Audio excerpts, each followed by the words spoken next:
குஜராத் மாநிலத்தின் அகமதாபாத் நகரில் மணிநகர் பகுதியில் உள்ள மகாலட்சுமி கார்னரில் இருந்து பிரபலமான ஐஸ்கிரீம் பிராண்டின் ஊம்பை ஒரு பெண் வாங்கியுள்ளார்.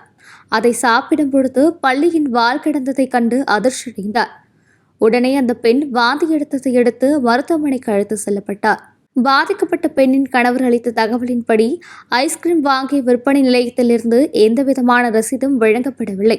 இதுபோன்ற பிரபலமான பிராண்டில் கூட இப்படி நடக்கிறது என்றால் மற்றவை பற்றி என்ன நம்பிக்கை வைத்திருக்க முடியும் என கேள்வி எழுப்பியுள்ளார். மேலும் சம்பவத்துக்கு பின் கிளை மேலாளரிடம் புகார் அளித்த பொழுது அவர் அலட்சியமாக பதிலளித்ததாகவும் குற்றம் சாட்டியுள்ளார். இந்த சம்பவம் முன்னே ஜோத்பூரில் உள்ள லாபினா ஹோட்டலில் பீட்சா பெட்டிக்குள் இறந்த கரப்பான் பூச்சி கண்டுபிடிக்கப்பட்டது.